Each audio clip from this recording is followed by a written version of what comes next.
because we are supporting Slovakians' implementation strategy on SDGs and try to help them to really make it happen.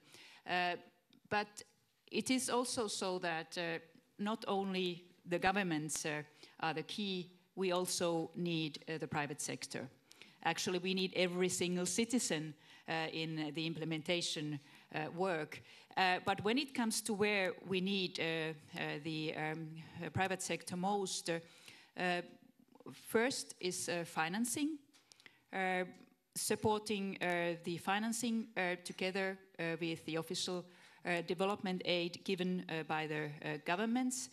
And the second is then responsible business conduct, that they in everyday decisions really follow the rules of how to be responsible in undertaking business. And when it comes to the first part, the financing part, I think that there is possibilities to really catalyze the use of private sector investments by the help of the public sector investments. We call it a blended finance, so that the public funds can reduce risks in investments that the private sector would otherwise be unwilling or unable to undertake. And we have also created at the OECD so-called OECD DAC blended finance principles, which present a definition and framework to support governments in designing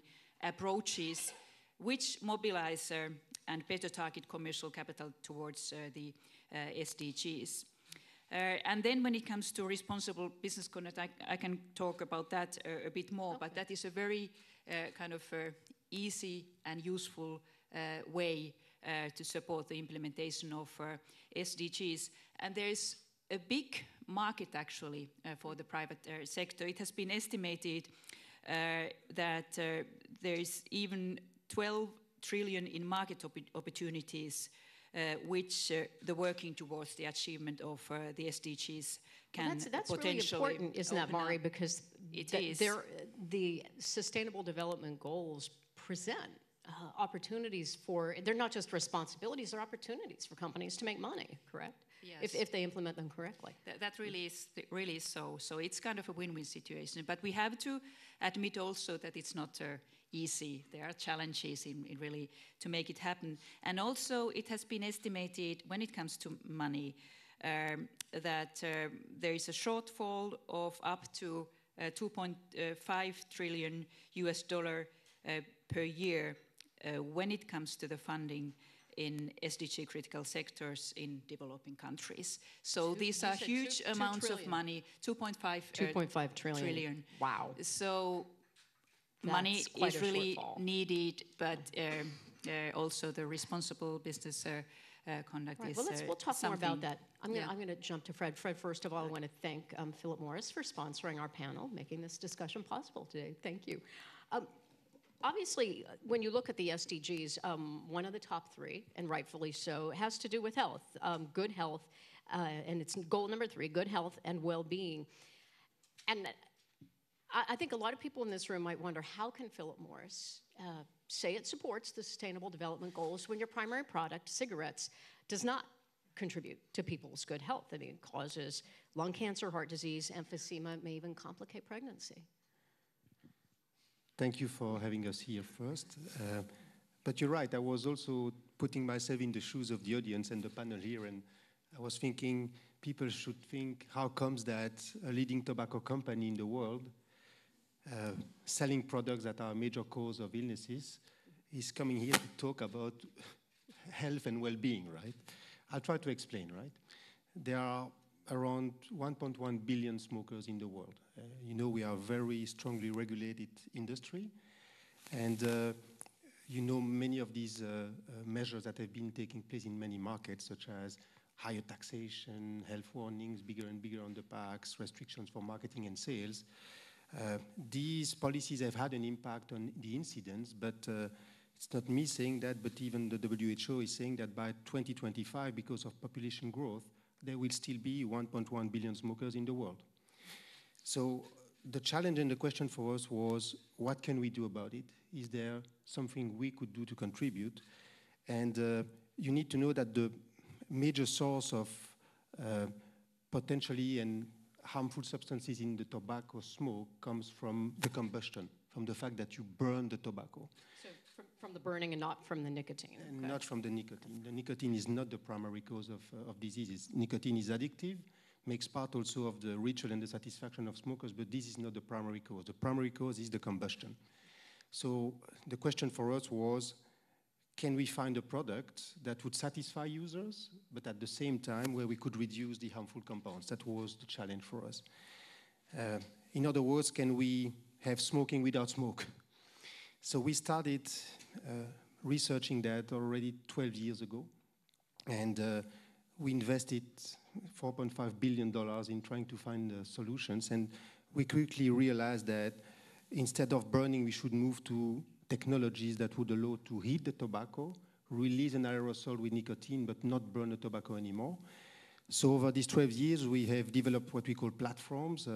One of these platforms now is marketed, and we had to transform ourselves from, I would say, a traditional FMCG company with the restrictions into what I would call a much more innovation and science-driven company, so that on the one hand, we would have the right innovation to develop electronic devices for heating these products with a very high control of temperature and the number of puffs, for example, so pretty technological. But also we had to build our company as a science company, hiring more than 400 scientists to also build a scientific package to measure, assess, and demonstrate the reduction in the toxicants and eventually to the human body of these new products. And this is the IQOS? IQOS is one of the platforms. So you have more than one? We are working on several others, but IQOS was the first one we marketed. Actually, our science has demonstrated that the reduction in toxicants is between 90 and 95% reduction in toxicants. We also demonstrated that the exposure in the human body to the toxicants and the bad substances is very close to smoking cessation. So we are on the very right path to demonstrate a definite reduced risk for the users. But if you want to improve world health, it will have to take up a larger and larger portion of your sales every year. What portion now does it make up? Look, today it's early days, but we are pretty satisfied with the results. And as I was saying, you can produce what you would call a healthier product. If you have no consumer traction, the impact on public health would be zero, right? And we marketed our product now 3 years ago. We are in 38 countries. We have converted stopped smoking and now are not exposed anymore to burning tobacco. And we convert 10,000 people every day. So this is really a major breakthrough for us, and it has helped us via this transformation to really do something that not many companies are doing, which is disrupting ourselves from the inside by saying we would like to eventually one day stop selling cigarettes, and the sooner the better. The sooner we convert people to better alternative, the better. So I don't know many companies saying that they would love to stop selling the products they've been selling for 50 years, but this not has exactly become... put yourself out of business, but just stop selling your major product. It makes good sense for public health. It makes also very good business sense for us. And so where's it being picked up? I think I've heard Japan. It's very popular. Japan was the first country where we launched, and we have a market share in Japan of 14% altogether, which is very high. It's the best performing product in the tobacco sector you have ever seen. So it picked up very nicely in Japan, but we also have very interesting results, basically even here in Slovakia, where we see a very good traction around people. I think we have around 40,000 people here that already stopped smoking and moved to better alternatives. But not in the United States yet, right? It hasn't been approved by the FDA. Look, we are not, as Philip Morris International, present in the United States. We have our ex-sister company, Altria, there. But what we've done is that we have submitted our scientific package to the FDA, and they are actually currently reviewing that, and we hope we'll get positive news from them at a certain stage in the course of the year, and we have applied for modified risk tobacco products there. Thank you, Jan. And Jan, I'd like to get to you. Thank you, Fred. And Jan, I'd like to come to you next. Talk to us about your thoughts personally. We're here to discuss how companies can move forward these sustainable development goals. You were telling me just a few minutes ago you work primarily with moving forward the government of Poland on this point. But what are your personal concerns about how important it is that the business sector, the private sector, be involved? Thank you very much. Well, having on a panel representative of tobacco industry and discussing sustainable development is a provocation. But to have somebody who spent 16 years in the Polish government, running the government for a couple of years, is even worse for the Madam Moderator. So I have to apologize from the outset. But the talking points also mentioned in the program for this panel spoke a lot about secure societies and how secure societies are vital for the ease of doing business of global companies. And then, of course, we discuss about typical challenges, but I'd like to take on one which is of my greatest concern, and maybe it's also based on my past experience, because before the transformation, before 1989, I used to spend 5 years living in the clandestine, fighting against the communist government in my country. Therefore, I can't discuss this typical framework without naming the problem I have more and more, and which to some extent is repetition of the past. And this is the challenge between, and to some extent confrontation between globalization and growing authoritarianism.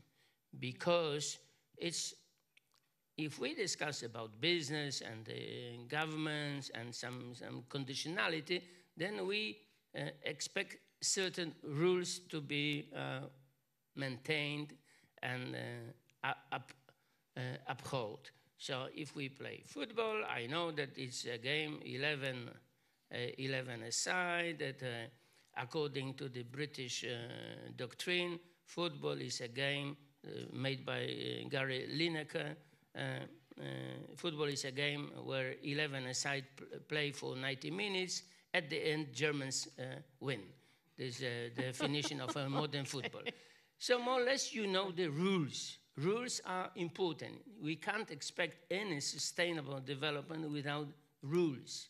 And then, if we have the authoritarian state, then I have a problem with whether we stick to the level playing field, and if we are really willing to and ready to play the same game at the same time. Because, as I said, football have very clear rules. And why I'm saying this? Because if I look at the changes in China, where they try to say that the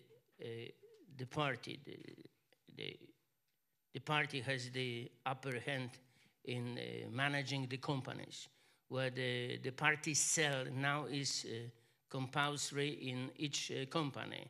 For me, it's like going back to the basics, to the dark 80s.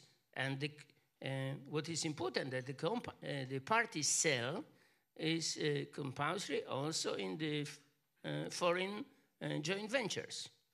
So I know that from my youth very well. And also there's a clear explanation that not rules of law, not the framework, legal framework, but the party has the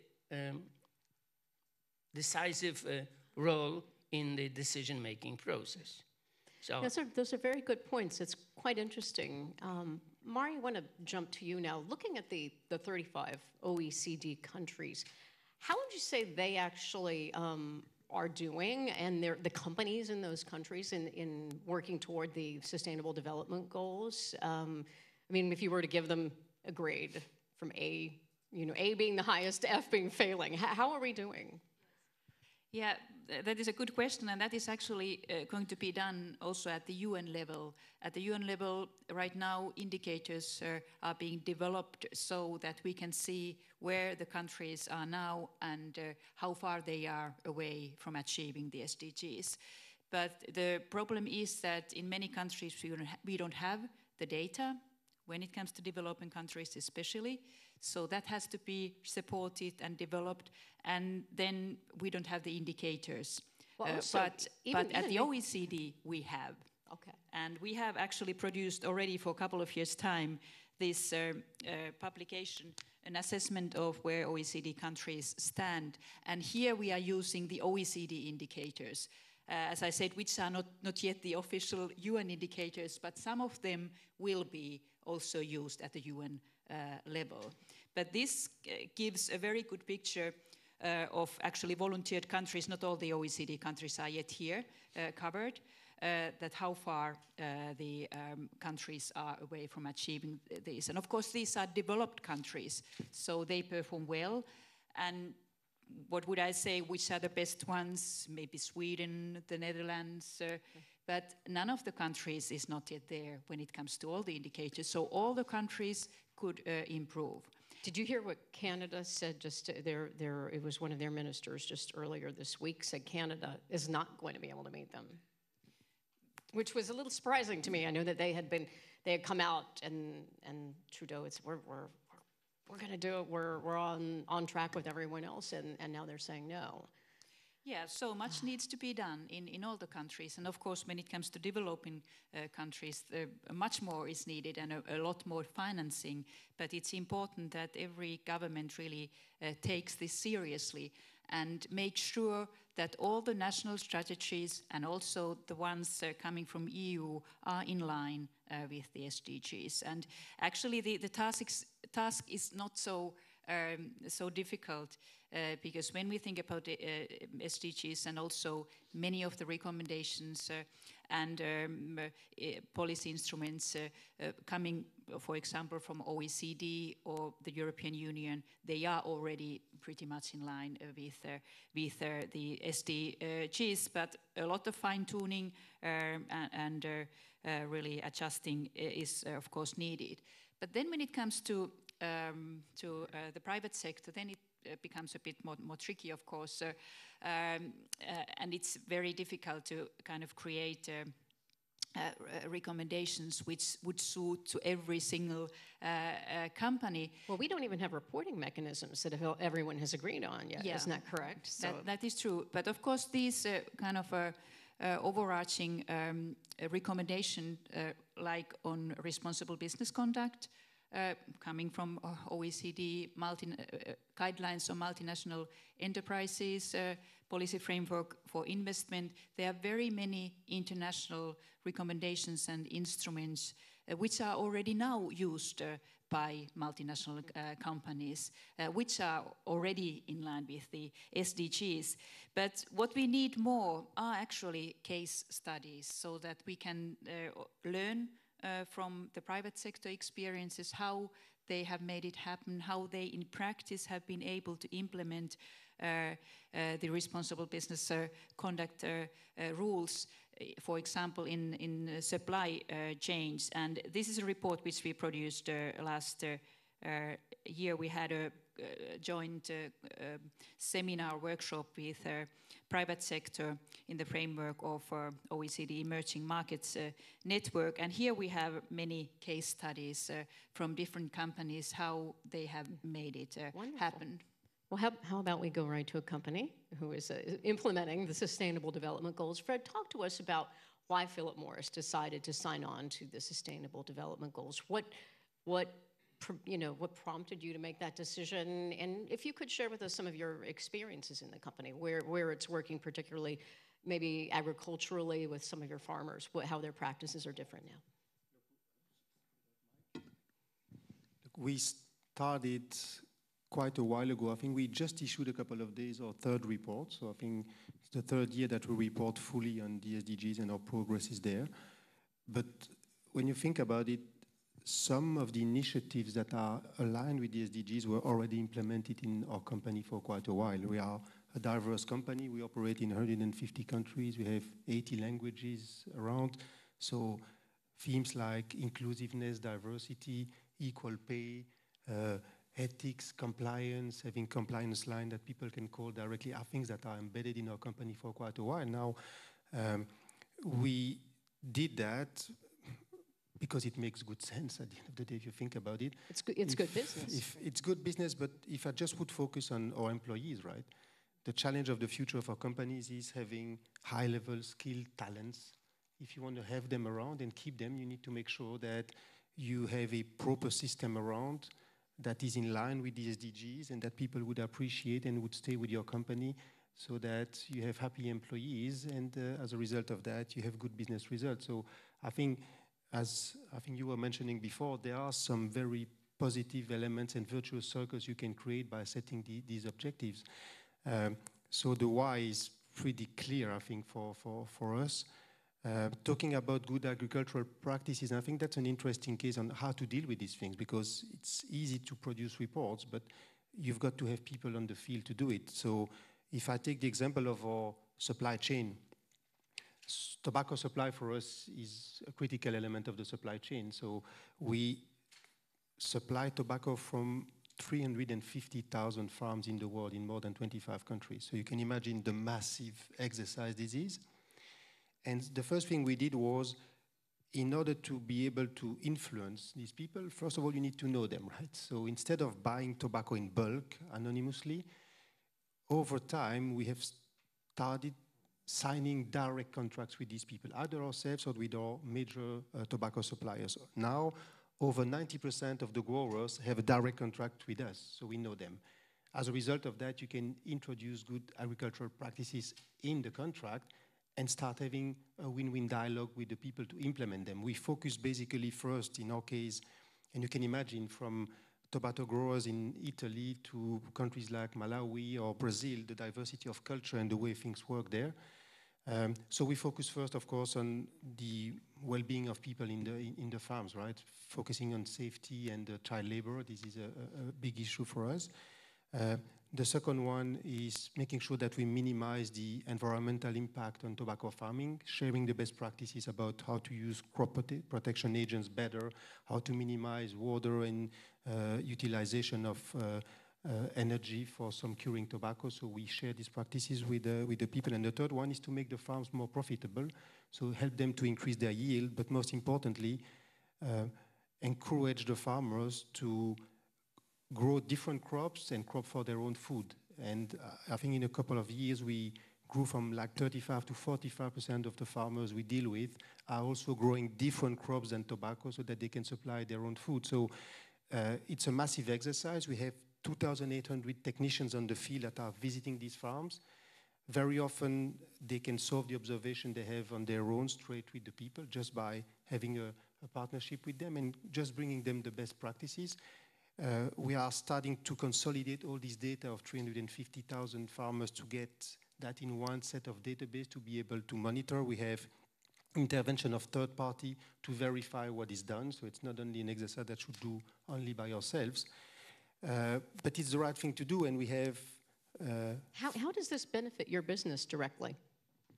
Look, first of all, we can guarantee the quality of our tobacco. We can make sure that the people that are supplying us are living in good condition. It's good for our employees. It's good for reputation. It's just the right thing to do. And I'll tell you, I have time for a little anecdote. Some of our people traveling Mexico found out that you have communities in Mexico that help farms to harvest tobacco in the season, right? So they come down there. And what we noticed is that they were actually living in the fields because they wanted to maximize their hours working and they wanted to minimize accommodation, right? So what we did with that was try to find accommodation for these people so that, first of all, they would not be on the field extra hours, but most importantly, avoid that when the kids would come from childcare, you would have child labor in the evening, right? First thing we did, and we play very much the role, I would say, of a facilitator there between the farm, the people, the communities, the NGOs. And actually what we did was first to give accommodation close to the field. Not good enough. They would still come and work in the field. So just by working with the communities, we came to an agreement with the growers that They would provide temporary accommodation for these people, a bit of logistics to bring them there. Kids would go straight to their homes instead of going to the field after hours. And with a little bit of effort from all the parties involved, we managed to solve that issue. It's just an anecdotal example, but you see also how complex it is. It is not us, Philip Morris, saying you should do this. You really need to know the people and work with the ecosystem around there to try to improve things. Fascinating. Jan, I'd like to come to you. You, again, are working with the country of Poland in implementing the Sustainable Development Goals. Talk to us about exactly what you're doing and how that's going. Thank you. Well, I will say for 10 seconds short promotion, like my distinguished colleague from tobacco sector, and say that at Ernst & Young also we do a lot of work with supply chains optimization, and it's very exciting and provides better results for the company performance, full stop. Now I want to go back to my main point, which brought me to this panel and to the interest. Whether those sustainable targets and the assessment of the targets could be separated from democratic development of the country, whether the business could go independently and even become sustainable. This is what I seriously doubt about, and I'm concerned that nobody is concerned those days that the globalization is followed by increased authoritarianism, which in my opinion maybe is good for big monopolies, including even the technology monopolies, but is not good for any sustainable development at all. And I would like to make that point as strong as possible. What also is added to this panel as a talking point is the impact of technology. And to my endless surprise, the authoritarian country can use technology always in a positive, but also in an opaque way, in a negative way. And I was shocked when I learned how the founder of Alibaba, which is the copycat of Amazon or Jeff Bezos, yes. Chinese version, and he spoke about the probably addressing the party meeting, that the technology and the big data could facilitate central planning. And thanks to the central planning, and you don't know this because you are too young, but 30 or 50 years ago, central planning was the buzzword, maybe even at the OECD level, as the new solution for sustainable development, because the central planning will facilitate avoiding cyclicality of market economy. So big data collection will facilitate central planning, and central planning will facilitate execution of those goals also, which are put on the target list by the OECD. However, OECD still did not realize the new opportunity, which is suggested by Jack Ma, which is another interesting point, how the technology could be used in a negative sense, in my opinion. And this is what we would not like to advise to the company, private company. You know, Maury, why don't we go down the path that Jan has taken us? He's concerned about an increase in authoritarianism as we're trying to promote globalism and everyone, moving forward together. Let's talk about, we are at a security conference. Let's talk about SDG number 16. And if you're not aware of what that is, that's the one that is ensuring peace, justice, and strong institutions. I think it's really interesting that a study was released in November that found that most governments thought that achieving SDG 16, most businesses thought that achieving SDG 16 is the responsibility of governments. That's not their role. However, the study found that the private sector has a very important role in doing things like eliminating corruption, in promoting the rule of law. Could you talk to us about that, about how businesses can help move countries forward, in building accountable and inclusive institutions? Yes, that is exactly where the business is playing a big role. So following the responsible business conduct rules, of which we have a good example, are the recommendations coming from the OECD, and what we heard also from Philip Morris' example. You are exactly doing that at the ground, following actually these instructions of ours. So every company really, especially when it comes to multinational enterprises, they have a very big responsibility having a look at the supply chains, that you can be sure that that kind of legislation, rule of law, you are not abusing people, you are not harming environment when you are getting inputs from other countries, from those sources. So these supply chains really play a big role. And we have also produced at the OECD guidance on and very sector-specific guidance on due diligence for minerals, extractives, agriculture, and garment sector. And this guidance was developed together with governments, with business, industry, trade unions, and also with civil society. And that is used by many companies, and I suppose that is also something you are using in your everyday work, because they really can give you very practical advice how to make it happen, how to make sure that you are really achieving these SDGs also in your everyday business.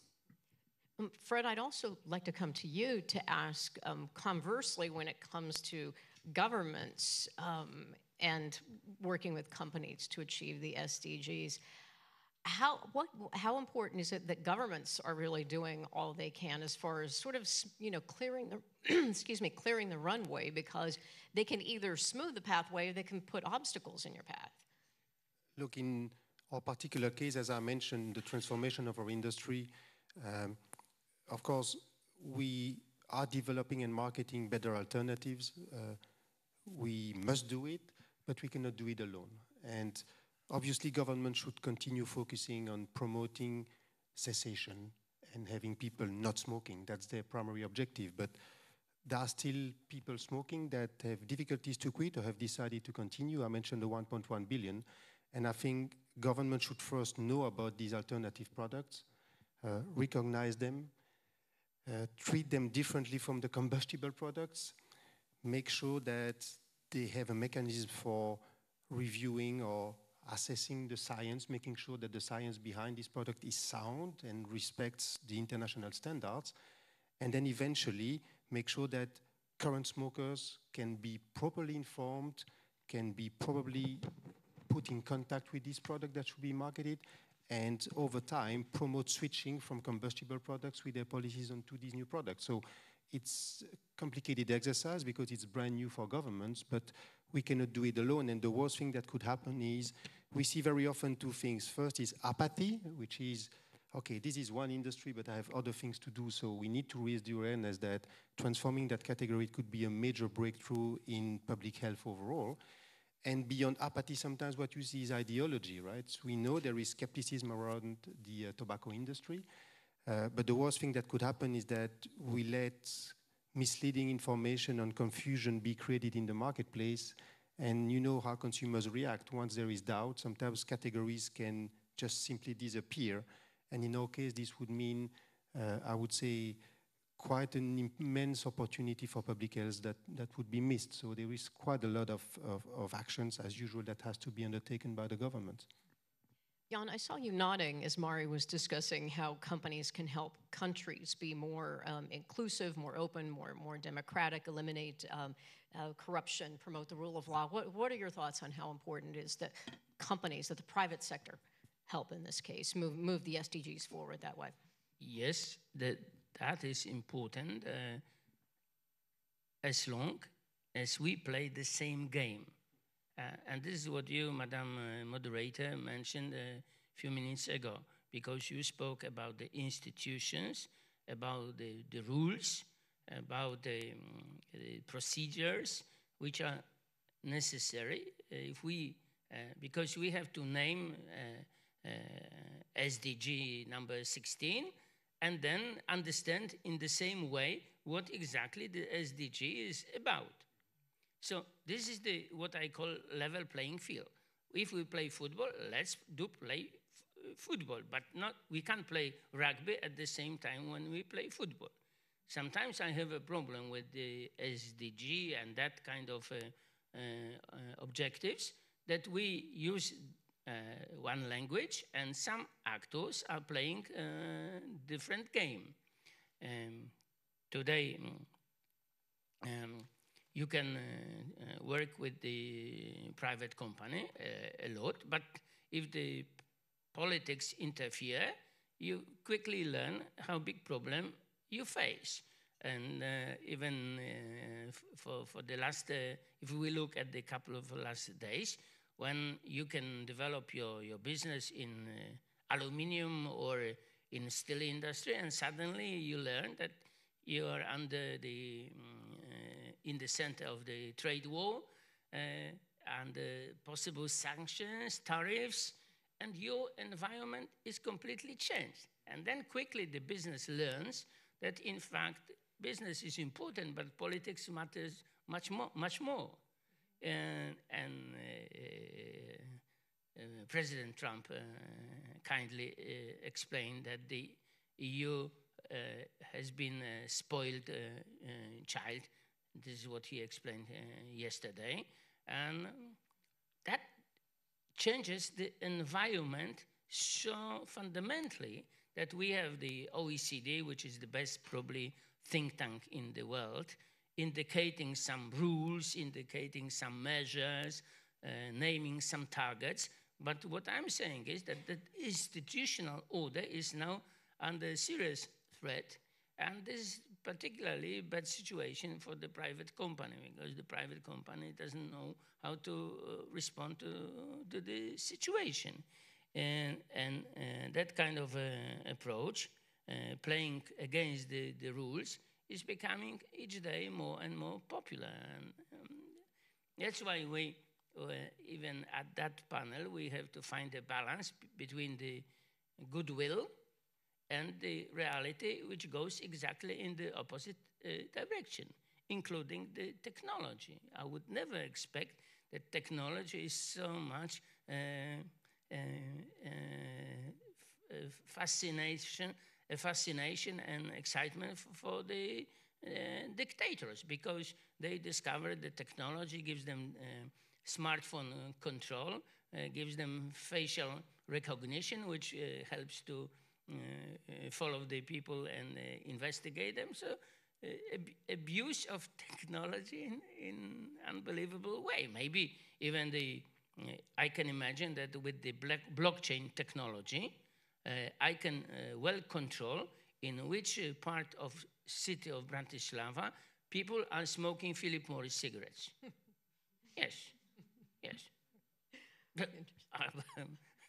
So, and then a good consultant coming from, I don't name the company, is coming and advising how to build a blockchain model for Philip Morris on this. And this is possible. Interesting. You know, I would like to open this up to our audience, because I'm sure you've got some great questions. So who's got our microphone for questions? Right here. If you would raise your hands if you have a question and introduce yourself. I think we also have, here we go, and take the microphone. Good morning. My name is Martin Dolinski. I work for Burger Consulting in Zurich. We work also with SDGs, and my question would be about the recent survey made by CSR Europe organization, and they were interested in managerial opinion, how easy it is for them to implement SDG in a day-to-day business practice, and around half of the respondents replied that they see it very complicated because they have problems to align SDGs with their core business strategy. They do not see the point why they should do it, and the data are from 2017. So my question would be, what is missing in a description of the SDG? What kind of language should be used to make it easier for businesses to apply them? Maybe to explain them how to use a sustainability measurement metrics, etc. Thanks. Okay. Who would like to tackle that? Mari?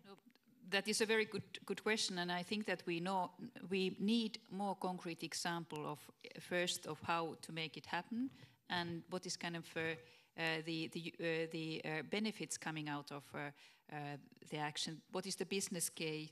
How we can, in very concrete ways, to show that this really is a win-win situation. And of course, from the OECD side, we try to do our best. First, when it comes to guidance, via, for example, these due diligence guidance, sector-specific one, how to implement the guidelines for multinational enterprises and responsible business conduct. But also when it comes to indicators, how we measure then the achievements. And right now we are trying to develop new indicators to measure the links between foreign direct investment and inclusive and sustainable growth, so that it would be easier also at the company level to see kind of the benefits to the whole society, and also via that to show that to citizens that it is really the benefits coming out. Sometimes what really is needed is that you can show in numbers that is the benefit to you, to the whole society of this action. But as you said, those are rather difficult to develop. Fred, do you have any thoughts on how we can better persuade and make it easier and help companies understand how they can implement the SDGs? Sure. First, I think we have to recognize this is not an easy matter, right? Some 3-4 years ago, when I started looking at these SDG goals and the number of them and understanding what's behind them, it's not easy. So it takes time to embed that in a company. I think first thing you need is to have a clear mandate from the board. If there is no management buy-in, you don't get there. Second, you need the executive committee to put that in place and make sure it happens. You need a dedicated department. This is very much cross-functional. And then you need to make sure that within the departments, you set the objectives for the SDGs as personal objectives for people as well, so that the company as a whole points in the same direction and is proud of seeing the report we issue every year, so that you are meeting the numbers that we committed to meet. And the moment you start putting that ecosystem in place, you see very positive dynamics in the entire company. And at the end of the day, and you are right in saying we need best practices and positive examples, and not only numbers and controls. Things have to be measured, but it makes good sense. It makes good sense because I believe in our particular case, focusing on delivering better products for people gave us a competitive advantage. So you bring better products to consumers, you make better business. And that's probably the case for many companies. By going the direction of these goals, they will be, I guess, more competitive. So it's good for their business. I was mentioning before, it is fundamental if you want to have a highly qualified, sustainable workforce, you will have to implement these goals because they make very good sense for the individuals and for the people working in a company. One thing we did not mention is investors. More and more investors are interested in seeing to which extent companies are meeting sustainability goals. We see that more and more. Do you think consumers are? Do you think consumers understand the Sustainable Development Goals and want companies to start implementing them? probably they don't understand the entirety of the goals, but the intentions behind the goals should be beneficiary to the consumers. So as a result of that, you would build competitive advantage despite the fact that people would namely know which goal the company was trying to achieve. But if you put all these goals together, I'm very convinced that you would come with competitive advantage. Now, going forward, more awareness amongst public in general, having consumers requiring companies to meet these goals would obviously push more companies to work in that direction. But I think we are not yet there. I think even corporations, many corporations do not yet have these goals embedded in their own ways of working, right? So it's going to take some time, I guess. Maureen, you wanted to say something? And it really is so that that citizens are ready to pay more, and customers are ready to actually pay a bit more. And there are surveys which show that really customers are broadly willing to pay a premium for products and services offered by sustainable businesses, up to 66%. Wait, of 66% are willing to? Yes, really pay more? And how much more? 73% in the case of global millennials. So this shows that people are more and more interested in that are the companies really following the SDG rules. That's fascinating. More questions? Or I have more. Okay, question in the back here. Thank you. My name is Peter Boyan. I am a special representative for Central Asia. First of all, I wanted to welcome this inclusion of this topic into GLOBSEC, because I agree with you that there is a direct link between sustainable or rather unsustainable development and security. My question would be to all panelists, but especially to OECD, how to really make sure that our companies really abide by the rules in all places, that they are not misusing places where there is much more relaxed approach to standards, ecological standards in particular. But also, second question is how to make sure that this kind of responsible approach is not misused by other players. Let's say, coming back to my region, Central Asia. Big opportunities in the area of connectivity. Belt and Road Initiative is bringing a lot of investment. I'm not quite sure whether these projects will be really reflecting the highest ecological standards. And here, of course, our companies, if there are rules and level playing field, as Prime Minister Bielecki mentioned, might be quite important players here. But if, let's say, this kind of aspect is not reflected, that it might really contribute rather to deterioration of the security situation than the improvement. And also, rule of law and rules, of course, need to be developed within this package of sustainable developments. And here, once again, responsible behavior of private sector is key for delivering in all places. So this is my question, because really I'm afraid that basically in this kind of drive and bringing investments to places like Africa and so on might not actually contribute to development, but rather to deterioration of the security in those areas. Thank you very much. Great question. Mari, did you want to take that? So what really is needed, and what was mentioned many times also by Jan, and you also took that up, is the level playing field, that we have all the countries on board, more countries which adhere to this instrument like guidelines on multinational enterprises, which is then or should be a guarantee that the companies coming from those countries are really responsible and following their instructions of responsible business conduct.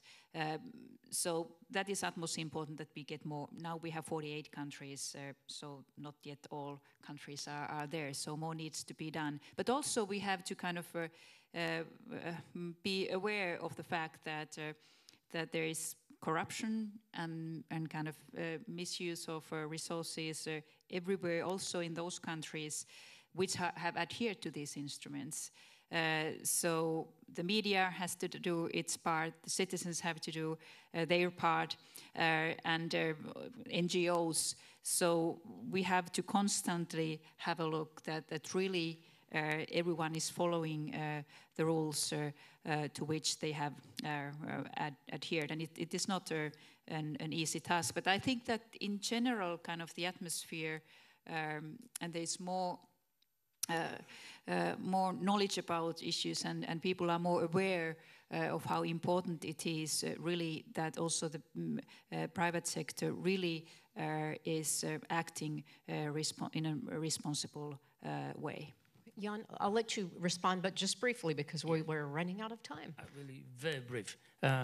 Ecology, corruption are like usual suspects. So we know that this is important, and for the level playing field, those rules should be abided.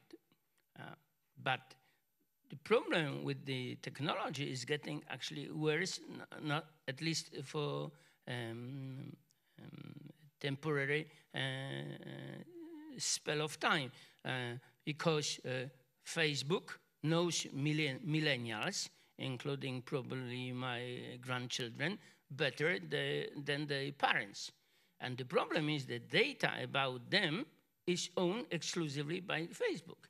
You have a Facebook account. Facebook knows definitely your... I'm old enough for that. Yes, you are young enough, yes. So Facebook knows everything about you.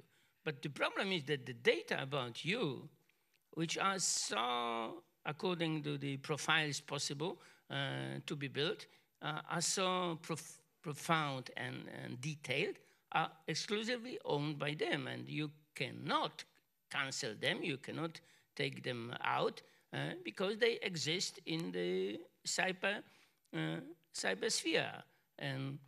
And we did not actually propose good solution for this situation. That's why people are developing so rapidly this blockchain technology, because this is the dream of distributed ledger, that not one controls everything, but it is distributed and controlled by each other, and of course encrypted.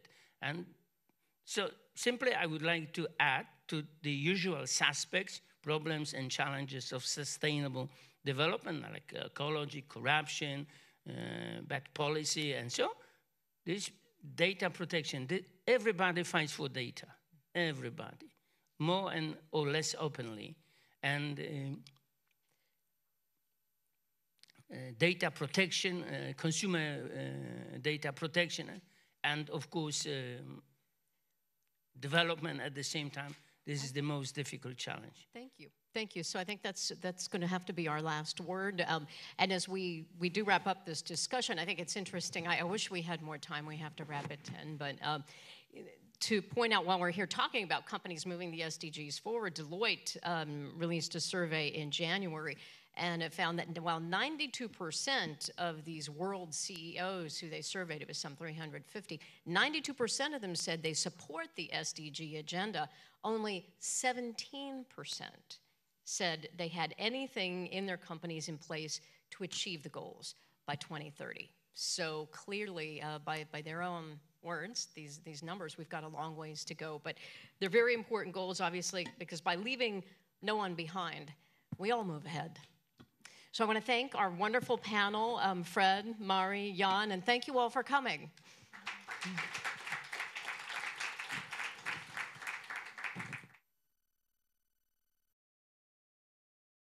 In the foyer, and the next session is at 11, and that's going to be on the transition to the green economy.